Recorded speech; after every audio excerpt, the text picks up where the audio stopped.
Zay no makasika an'iny fa notolorana ny lokany kosa ireo tsara vitana no karakarain'ny Total Madagascar tao anatin'ilay lalao tombola Total Ifimax zany lalao izay karakarain'ny Total Madagascar. Isan'ny loka goavana tao anatin'izany moa ny moto scooter izay azon'ny ray tamin'ireo tsara vita.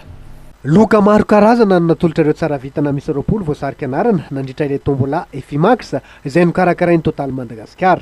Fantatra nandritra ny lanonam-panolorana izay nitotosaina tetsy amin'ny foiben'ny Total Etsekorondrano fa Andriamatoa Randrianjato Richard no tsara vitana indrindra ka nazo ny loka goavana dia moto scooter zany. Faly tokoa ty tsara vitana.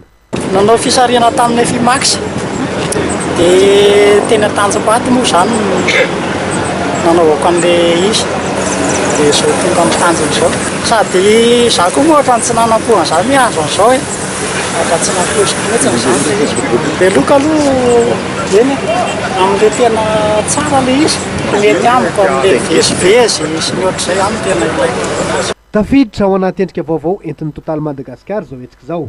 Tsy mitsatra ny manome fahafapo ireo mpanjifa tokoa ny orinasa. Total aloha dia manao foana zany izay mampety mpanjifany dia mbola misy zavatra bedibe karakaraina mandritra ny fotoana 2020 ty.